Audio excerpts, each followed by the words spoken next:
Bakit ba dikta ka ng dikta sa Noche Buena namin? 500? Gusto mo mangyari 500 Noche Buena namin? Wala nga ba kaya 1 milyon ang budget ko sa Noche Buena ko? Ano pa kailan mo doon? Ha? Ha? Hey idol, anong oras na dyan idol? Watching from Caloocan.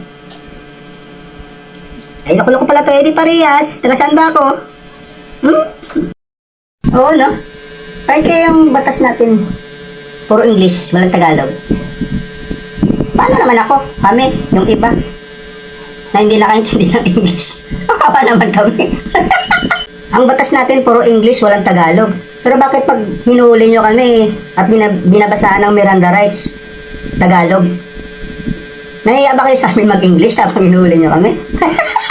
Oh, dahil sa payong, bumili ka ng Rolls Royce. Hindi mo sinabi na dami kong payong dito, mura lang, 150, 200, may 80 pa, may tawad pa. Buwisit na payong yan. Sabi tayo. Sabi.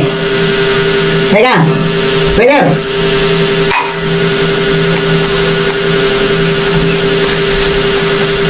O, 2,000. Bigyan mo ng 1,000 kay ship. Ha? Okay. Kita niyo yan? Ganun dapat mag-tip. 2,000. 1,000 sila ng ship. Diba?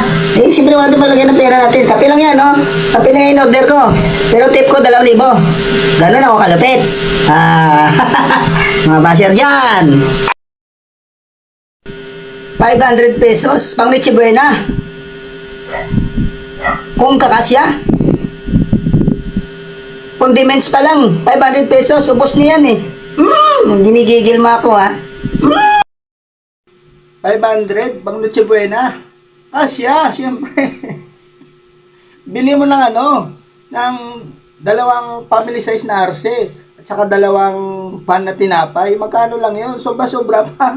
Wala mga siguro yung 200 eh. O, sobra ka pang 300. Yan lang pang Noche Buena. Baka yun ang ibig sabihin, pang Noche Buena. 2 family size na arse at saka 2 pan na tinapay. At saka 1 star margarine. Hindi nyo kasi tinatanong. Tinanong nyo ba kung ano kasi pang Noche Buena? 500 pang Noche Buena. Ibili mo lang yan ng 1 kilong baboy, 1 kilong bigas, wala na yan eh. Babae nga, 1.5 isa. 1 putok lang. 1.5 na.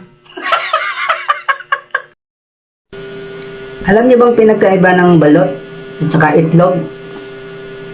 Ang balot, nasa loob ang balahibo. Ang itlog, tinry ko kasi buksan yung zipper ko. Ang balahibo, nasa labas.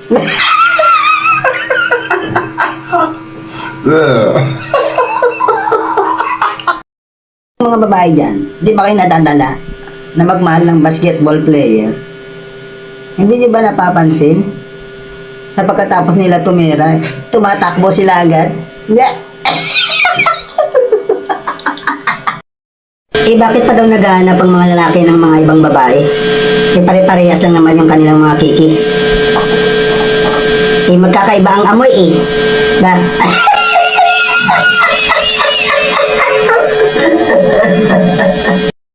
Sa mga lalaki dyan, ano gusto nyo? Pera o asawa?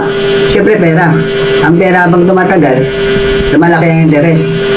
Ang asawa, habang tumatagal, nawawalan ka ng interes.